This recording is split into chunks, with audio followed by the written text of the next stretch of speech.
Mari kita akan belajar akan kebenaran firman Tuhan dan kita masuk perumpamaan tentang orang Farisi dan pemungut cukai. Dan ini adalah perumpamaan yang sangat terkenal. Saya percaya Bapak Ibu juga sudah pernah mendengar, membacanya. Dan mari kita akan melihat sekali lagi, kita akan membaca ayat 9 dan sampai ke 14. Saya bergantian dengan Bapak Ibu sekalian. Suara saya agak mendengung. Saya akan memulai ayat yang ke-9, Bapak Ibu ayat 10 demikian seterusnya. Dan kepada beberapa orang yang menganggap dirinya benar dan memandang rendah semua orang lain, Yesus mengatakan perumpamaan ini.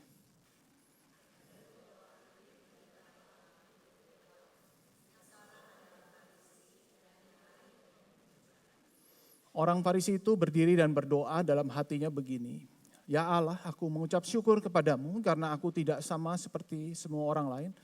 Bukan perampok, bukan orang lalim, bukan pezina, dan juga bukan seperti pemungut cukai ini."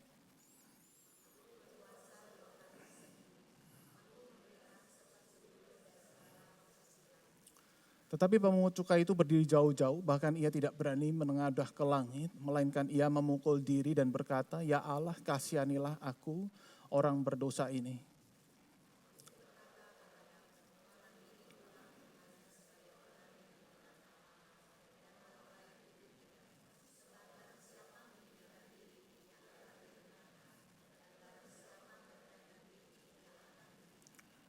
Demikian jauh pembacaan firman Tuhan. Berbahagialah setiap kita yang membaca dan merenungkan dan melakukan di dalam keseharian kita.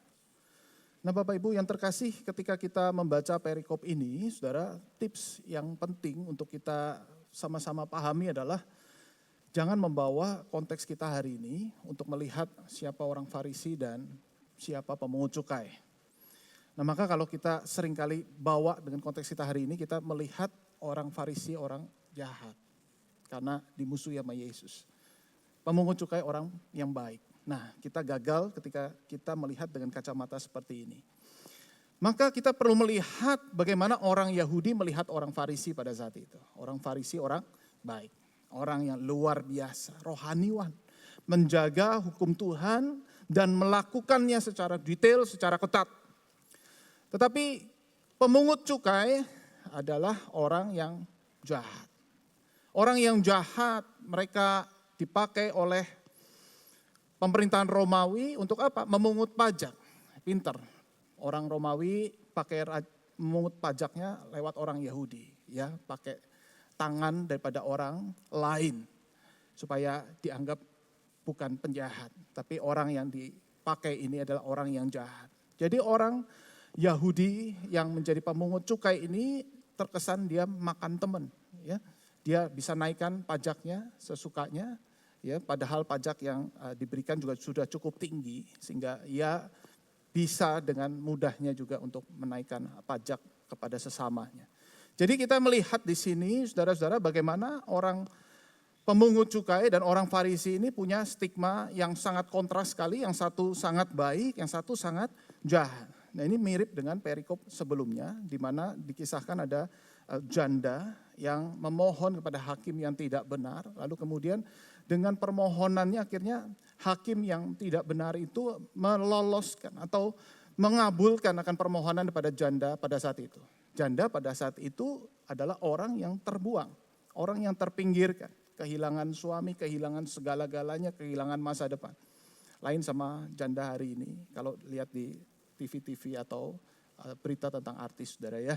Ditinggalkan suami, dapat berondong suami baru lebih ganteng dan sebagainya. Ini lain saudara ya. Tetapi pada saat itu janda pada saat itu begitu punya stigma negatif. Dia ditinggalkan suami, meninggal suaminya. Saudara di sini dia tidak ada pengharapan, miskin. Tidak ada masa depan. Sama seperti pemungut cukai yang begitu jahat. Dia akan dibuang, dia akan dipinggirkan. Dianggap orang ini tidak ada pengharapan, tidak ada religiusnya sama sekali. Dan di sini kita bisa melihat bagaimana ketika kita melihat doa orang Farisi yang berdoa di dalam hatinya. Dan mari kita menilai seperti apa doa orang Farisi ini. Di dalam ayat yang 11 dikatakan orang Farisi itu berdiri dan berdoa dalam hatinya begini. Ya Allah, aku mengucap syukur kepadamu karena aku tidak sama seperti semua orang lain, bukan perampok, bukan orang lalim, bukan pezina, dan juga bukan pemungut cukai ini. Nah, kita melihat bagaimana orang Farisi ini punya doa yang baik. Siapa yang gak baik sih saudara kalau kita berdoa supaya anak kita itu jangan menjadi perampok, jangan menjadi orang lalim, jangan menjadi pezina. Dan bahkan Bapak Ibu juga menanti-nantikan ketika anak sudah dewasa, cari mantu yang bukan perampok, bukan? Cari mantu yang bukan pezina. Pasti doa kita ya di dalam hati Tuhan, kiranya anak saya kelak besar mendapatkan suami atau istri yang bukan perampok, bukan pezina. Yang rajin ke gereja, rajin beribadah. Ini doa yang baik. Tetapi masalahnya di mana ketika Yesus itu mengkritik doa seperti ini. Saudara, masalahnya adalah ketika seorang Farisi itu berdoa dalam hatinya, dia berdoa, dia membandingkan dirinya dengan pemungut cukai ini. Saudara bisa melihat bagaimana kesombongan rohani yang muncul di dalam hati. Dan ketika dia melihat ada orang yang lebih tidak rohani, dia membandingkan bahwa inilah luar biasa apa yang aku alami, apa yang aku capai hari ini. Nah saudara-saudara, sebenarnya ini bukan doa yang baru di kalangan orang Yahudi. Kalau kita perhatikan dalam Mazmur 17, dikatakan doa Daud pernah berdoa dengan cara yang mirip. Tetapi dengan motivasi yang berbeda. Dikatakan dengarkanlah Tuhan perkara yang benar. Perhatikanlah seruanku, berilah telinga akan doaku dan bibir yang tidak menipu.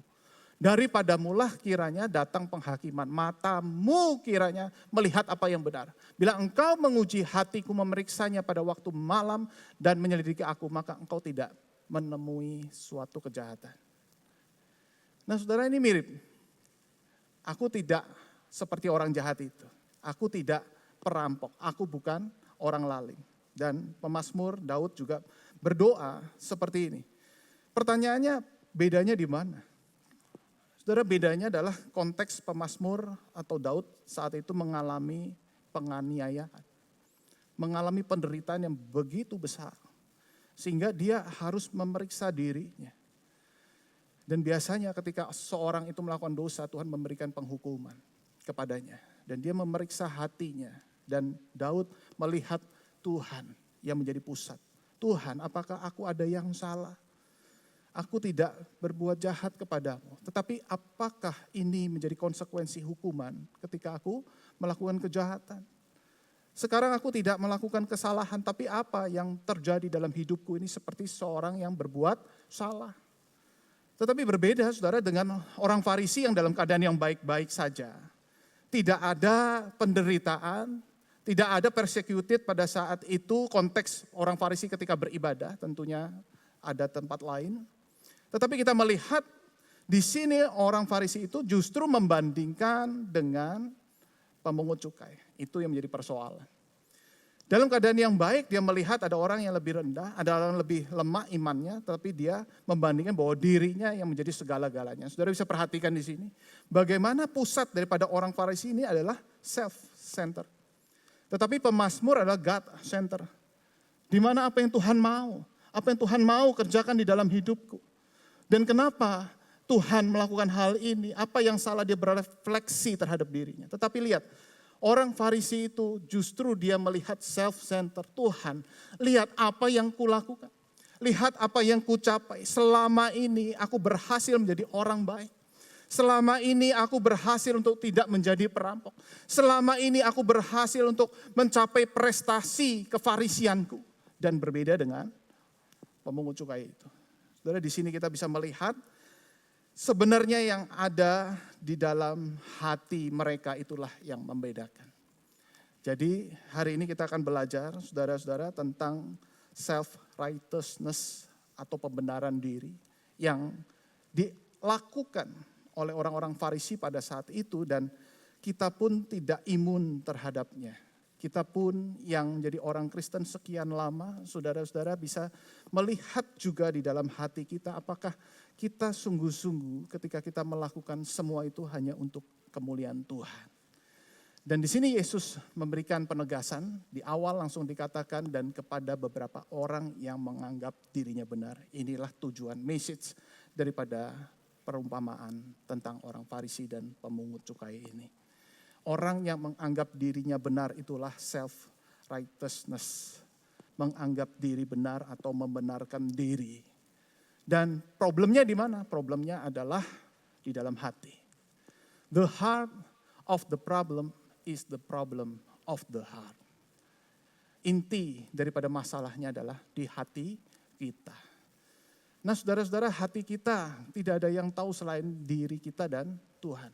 Dan menarik di sini kisah perumpamaan ini digambarkan orang Farisi ini berdoa dalam hati.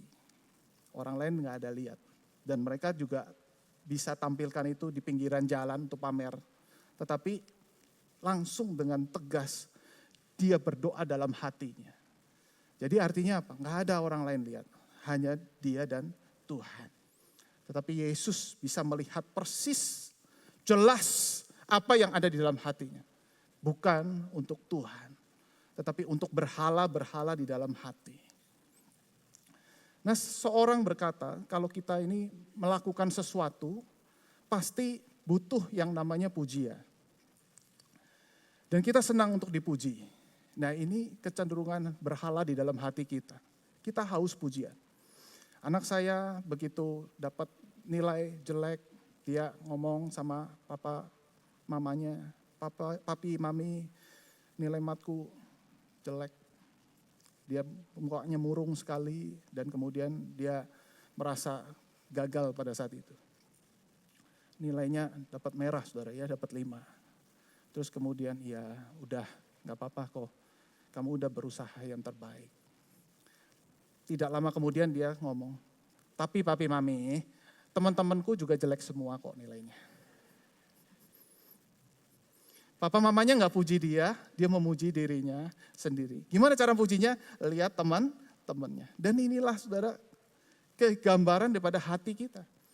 Yang haus akan pujian dan kita bisa memuji diri kita sendiri supaya apa? Supaya berhala di dalam hati kita itu mendapat makanan yang cukup. Dan ini bahaya sekali di dalam gambaran kehidupan spiritual kita. Dan ketika seseorang itu terus melihat akan hal ini, saudara-saudara, maka dia akan bertumbuh di dalam self-righteousness. Dia akan mendapat pujian dari orang lebih atau dirinya sendiri lebih daripada Tuhan yang memuji dan memberikan like kepadanya. Follower orang itu lebih penting daripada Tuhan yang memberikan like daripada follower yang memberikan like. Kalau kita anak Tuhan sungguh-sungguh kita tahu siapa yang memberikan like itu. Tuhan yang seharusnya memberikan like kepada kehidupan rohani kita. Dan kita akan melihat di sini the danger of self-righteousness. Itu apa yang akan terjadi jikalau itu dibiarkan di dalam kehidupan rohani kita. Yang pertama, kita akan menutup hati pada kebenaran. Hati kita terkunci, hati kita menjadi makin keras. Lalu kita bisa melayani. Lalu kita bisa melakukan semua kerohanian, religiusitas kita ini, kegiatan keagamaan kita ini sepertinya normal. Tapi hati-hati, sebenarnya yang terjadi adalah kita sedang pakai topeng rohani. Religiusitas dengan spiritualitas itu dua hal yang berbeda. Religiusitas itu bagaimana kita melakukan keagamawian kita. Aktivitas agama menjadi satu hal yang sangat penting. Tapi spiritualitas itu relasi kita dengan Tuhan. Ada di tempat yang tersembunyi. Yang orang lain itu tidak melihat kita. Tetapi kita tahu. Kita sedang bersandar kepada siapa. Kita sedang berelasi kepada siapa. Dan disitulah spiritualitas kita akan terus bertumbuh atau mengalami stuck. Nah ketika seorang itu bertumbuh dalam self-righteousness. Di sini rohani, spiritualitas mandek, religiusitas yang bertumbuh. Dan inilah orang-orang yang menjadi cikal bakal kemunafikan. Orang akan merasakan bagaimana dia bisa pelayanan, bisa melakukan sesuatu buat Tuhan, bisa punya doa yang hebat, saudara. Bahkan bisa berkhotbah dengan luar biasa, tetapi hatinya justru jauh dari Tuhan, hatinya kosong. Di sini bahaya sekali ketika kita bisa terjebak akan hal ini. Nah, ini gambaran di mana seseorang itu akhirnya bertumbuh dalam self-righteousness. Di awal diterima Yesus, lalu kemudian makin lama, saudara, relasi hatinya itu tidak bertumbuh. Dia punya relasi yang kering, dia punya relasi yang mandek, dan akhirnya salibnya itu kecil, tapi dirinya besar. Saudara perhatikan, orang Farisi, dia merasa diri layak. Aku bukan perampok, aku bukan pezina, makin lama makin besar. Aku memberikan 1/10. Aku melayani. Ini luar biasa. Kalau aku tidak berikan 1/10, habis itu semua bait Allah. Ini luar biasa. Bahaya besar banget. Ketika seorang punya self-righteousness, dia akan bertumbuh seolah-olah hebat sekali pelayanannya. Seolah-olah dia luar biasa sekali dipakai oleh Tuhan. Tapi lihat, salibnya di dalam hati itu sangat kecil. Tetapi Tuhan menghendaki yang sebaliknya. Tuhan justru menghendaki orang yang butuh belas kasihan Tuhan yang seperti pemungut cukai ini. Yang hanya memohon belas kasihan pada Tuhan. Dan setiap kita bertumbuh memohon belas kasihan Tuhan, kita akan bertumbuh melihat salib Tuhan makin besar. Kita makin melihat diri kita tidak layak. Kita makin melihat diri kita ini, Tuhan, aku gak layak Tuhan. Tapi kalau Tuhan melayakkan aku, itulah kasih karunia Tuhan yang cukup bagiku. Di sini kita melihat, saudara, ada seorang yang bisa bertumbuh dan merasa hebat sekali dipakai sama Tuhan. Tetapi ada orang yang merasa tidak layak dan Tuhan bisa pakai, dan Tuhan justru melihat orang yang seperti ini. Tuhan memperkenan orang yang punya harga yang sungguh-sungguh dia mau bayar, dan betul-betul dia melihat Kristus harga yang terbesar di dalam hidupnya. Disinilah, saudara, bagaimana Kristus itu menyatakan kasih dan berkenan bagi orang yang butuh belas kasihan Tuhan. John Calvin dia mengatakan seperti ini dengan kalimat yang sangat baik. Pertobatan bukan hanya sekedar awal dari kehidupan Kristen, tetapi pertobatan adalah kehidupan Kristen itu sendiri. Seorang bertanya, kapan kamu bertobat? Kita langsung ingat ya, dulu 10 tahun lalu aku dari agama yang lain, lalu dengar berita Injil dalam KKR, terus kemudian aku menangis, aku terima Yesus. Tetapi John Calvin justru berkata bahwa bukan hanya start awal, tetapi keseharian kita itu menjadi gaya hidup pertobatan di hadapan Tuhan. Apakah kita punya hati yang terus mau bertobat, melihat salib Tuhan yang begitu besar, makin lama makin besar, dan aku merasa aku orang berdosa. Atau justru kita berkata bahwa sekarang aku orang yang sudah layak, aku bisa melayani, aku dapat jabatan pelayanan, aku bahkan punya pengalaman di dalam pelayanan. Itu hati-hati, dengan hati yang seperti ini kita makin memiliki self-righteousness yang makin bertambah. Tetapi Tuhan inginkan apa? Tuhan inginkan humble grace. Ada dua, self-righteousness, humble grace. Humble grace itu rendah hati di hadapan Tuhan. Rendah hati bukan rendah diri, bukan. Tetapi rendah hati adalah sadar identitas kita di hadapan Tuhan. Rendah diri sama kesombongan 11-12 dengan bentuk yang berbeda. Rendah diri itu sombong. Karena kebetulan dia berhadapan dengan orang yang lebih besar, lebih tinggi. Tetapi orang sombong berhadapan dengan orang yang lebih rendah. Ketika orang Farisi melihat pemungut cukai, dia langsung sombong. Kenapa? Karena pemungut cukai ini belum bisa berdoa. Tapi kalau yang dia lihat, Saulus sebelum jadi Paulus itu, luar biasa itu Saulus ya. Wah, keagamaannya jauh lebih hebat daripada orang Farisi. Saudara, dia akan mindernya luar biasa. Siapakah aku Tuhan, aku gak layak. Sebab di sebelahku ini hebat orang Farisi, lebih Farisi daripada aku. Dia yang lebih layak, aku gak layak. Kebetulan dia ketemunya sama siapa? Kebetulan ketemunya sama pemungut cukai. Jadi kita bisa melihat di sini, saudara-saudara, self-righteousness bisa ditemukan juga dengan orang yang rendah diri, hati-hati. Aku nggak layak kenapa? Nggak layak karena dia lebih hebat daripada aku. Karena ada orang lebih berpengalaman padaku. Sehingga waktu nanti aku melayani Tuhan, aku malu sekali. Kenapa? Dinilai sama orang lain. Tetapi orang yang punya humble grace di sini dia sadar, dia rendah hati di hadapan Tuhan. Ini seperti Yesaya. Yesaya dia berkata, celaka aku binasa, aku orang najis bibir. Celaka aku tinggal di bangsa yang najis bibir. Tapi melihat Tuhan, Raja segala raja, Tuhan semesta alam, aku tak berkutik. Aku tidak mampu menolak akan panggilannya. Sehingga Nabi Yesaya berkata apa? Ini aku, utuslah aku. Dia tidak lihat orang di sekeliling, tetapi dia lihat diri kita dan Tuhan. Antara aku dengan Tuhan.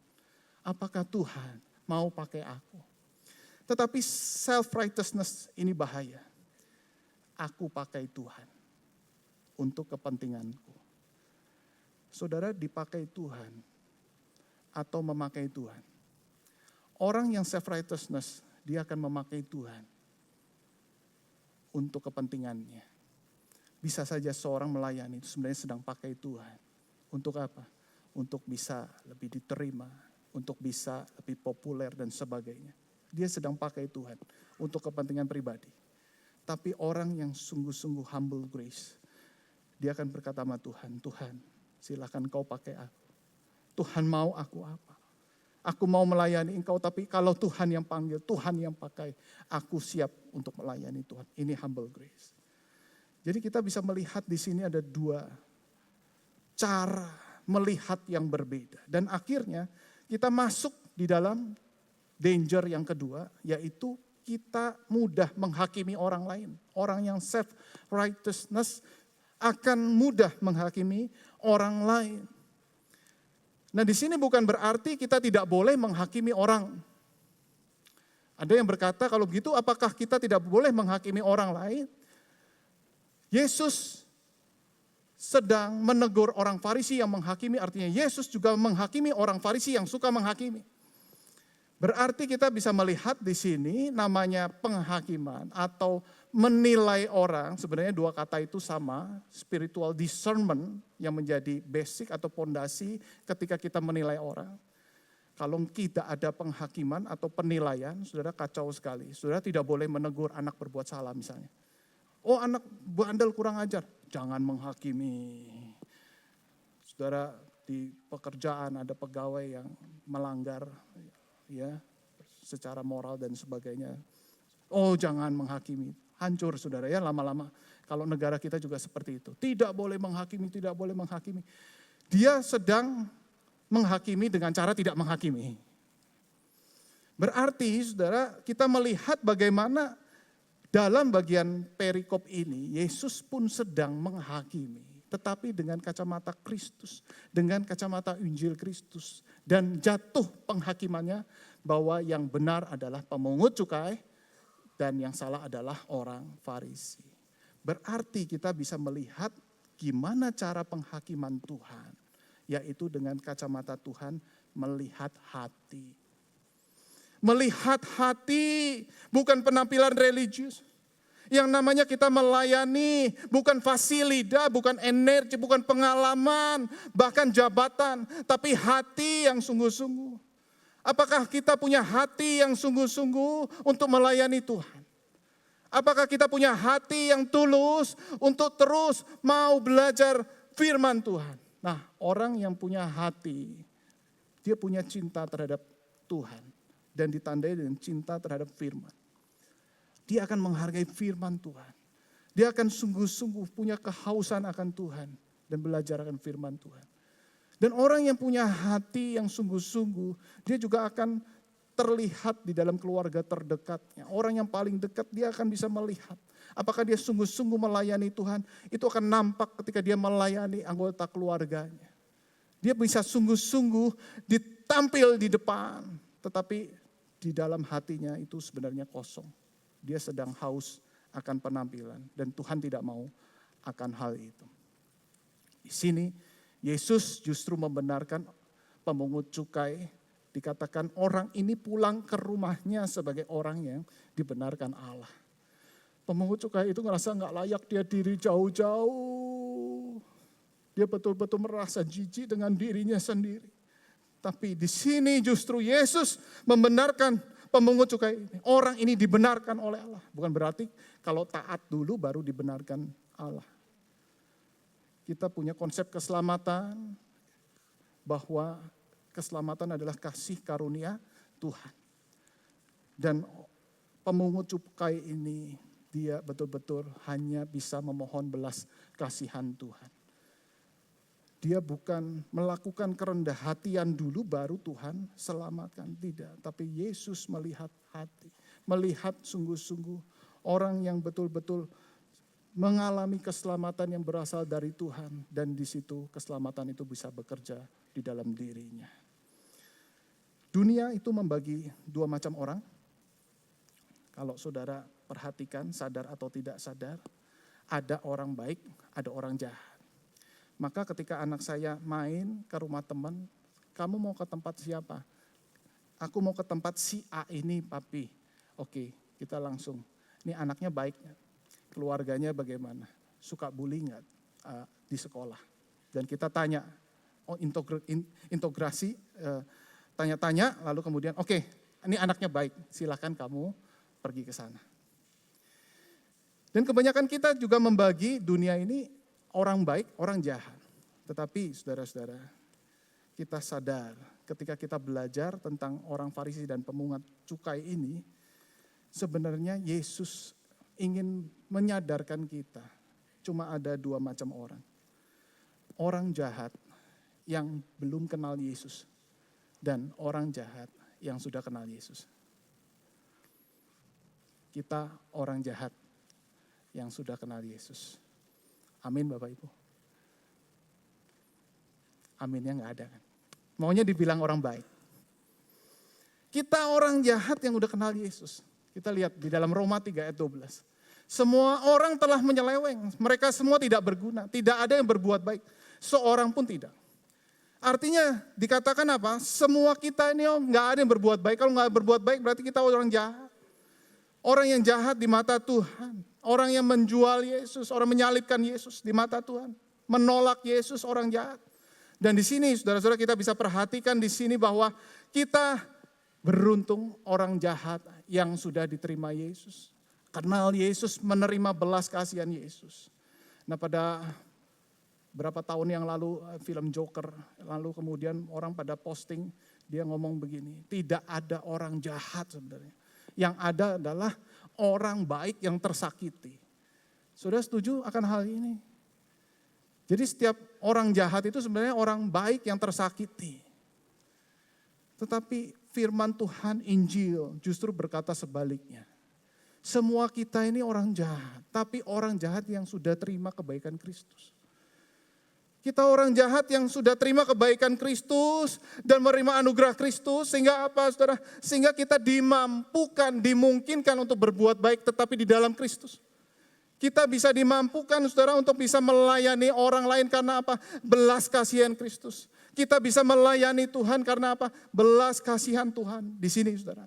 Ketika kita melihat perbedaan akan hal ini, maka kita tidak mudah untuk menghakimi orang. Atau kita bisa menilai orang dengan terang Injil Kristus, melihat dari dalam hati. Bagaimana Kristus melihat hati, kita juga melihat hati orang-orang di sekitar kita. Dan kita bersyukur, karena apa? Karena kebaikan Kristus itulah yang menjadi substitusi di dalam kehidupan kejahatan kita. Nah saya untuk memperjelas akan hal ini saya mau panggil rekan kita boleh memberikan ilustrasi kepada kita di depan supaya saudara bisa lebih jelas. Saya undang Pak Karu boleh maju ke depan dan saya punya dua papan di sini ya. Kita berikan aplaus dulu buat Pak Karu. Pak Karu di mana? Di sini ya. Oke. agak mepet Pak, jangan takut sama orang berdosa ini gitu ya. Nah, ini ada dua saudara ya, dosa dan kudus. Oke, saya yang dosa apa Pak Karu yang dosa ya? Oke, saya berikan gelar kepada Pak Karu, sorry ya Pak ya. Ya, kudus ya. Kalau saya pakai kudus, kelihatan saya self-righteousness, saudara ya. Jadi saya berdosa. Jangan lihat jubah agamanya ya, saudara ya. Saya orang berdosa. Dan Pak Karu adalah Kristus. Luar biasa kan, kudus kan? Yesus Kristus ya. Bagaimana saya mendapatkan pembenaran? Saya orang berdosa, saya pakai jubah agama, tidak akan bisa sanggup membenarkan diri saya karena saya tetap orang berdosa. Secara identitas saya orang berdosa. Maka saya harus butuh pribadi yang di luar saya untuk membenarkan saya. Dan Yesus Kristus yang akan membenarkan saya. Di atas kayu salib, Kristus melakukan substitusi. Sehingga Kristus dianggap menjadi orang berdosa. Dan saya menjadi orang kudus. Sekarang kita lakukan substitusi ya Pak Karu ya.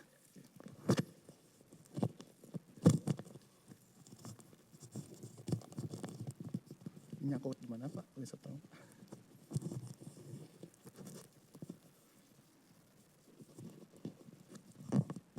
Oke, sekarang ya. Sekarang saya dapat identitas yang baru, orang kudus. Orang kudus artinya dipisahkan. Artinya orang jahat yang udah dipisahkan karena menerima kebaikan Kristus. Orang jahat yang udah ditebus oleh darah Yesus, sudah diterima oleh Kristus. Dan Yesus dianggap sebagai penjahat, orang berdosa. Supaya apa? Supaya dia menebus dosa saya. Apakah bisa mengerti akan hal ini? Terima kasih Pak Karu, Tuhan berkati. Kita berikan aplaus sekali lagi buat Pak Karu.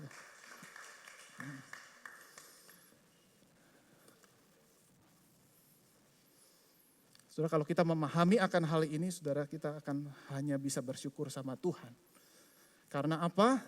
Karena hanya ada satu orang yang benar-benar baik. Dia tidak pernah berbuat kejahatan. Di dalam Kristus kita dibenarkan, saudara, karena apakah kita tidak mampu membenarkan diri kita sendiri, jadi butuh Kristus yang membenarkan kita. Dan kita dibenarkan karena Kristus yang memberikan anugerah kepada kita. Karena Kristus yang memberikan keselamatan kepada kita. Karena Kristus memberikan pengampunan, penerimaan kepada kita. Bukan kita yang mampu melakukannya. Dan di situ saudara-saudara kita bisa melihat bagaimana menurut Jonathan Edwards, dia berkata, kita sebenarnya tidak punya kontribusi apapun untuk keselamatan kita. Kecuali dosa.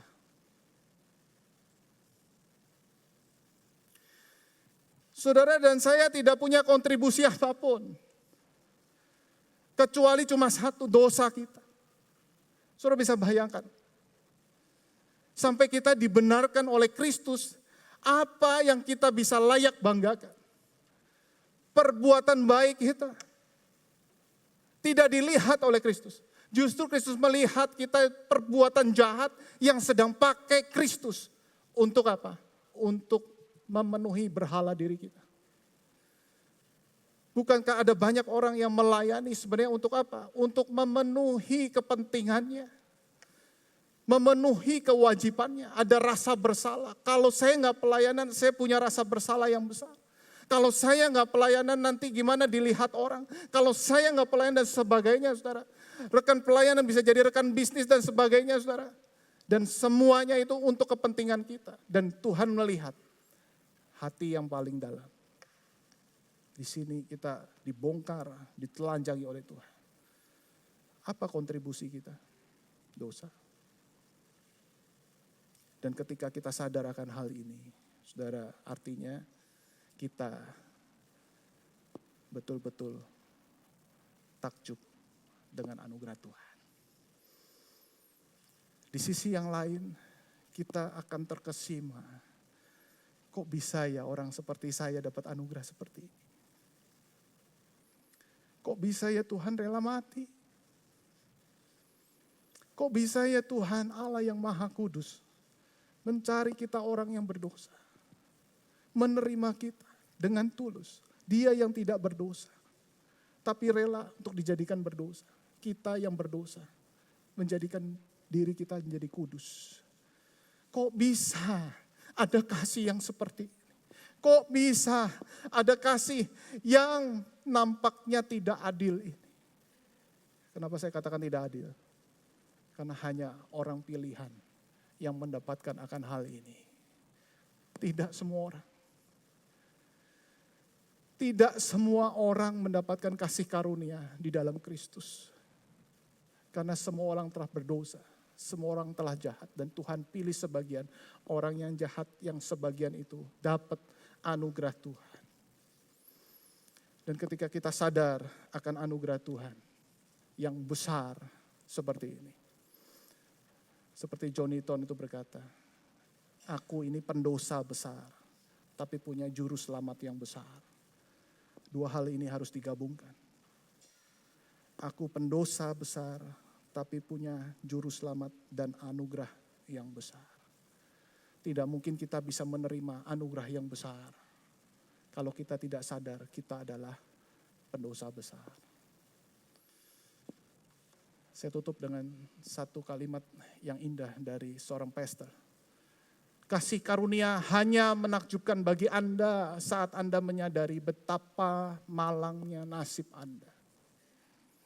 Di sini kita coba pikirkan seandainya kita tidak berjumpa dengan Kristus. Betapa malangnya nasib kita. Tetapi karena kita berjumpa dengan Kristus, kita menerima kebaikan Tuhan.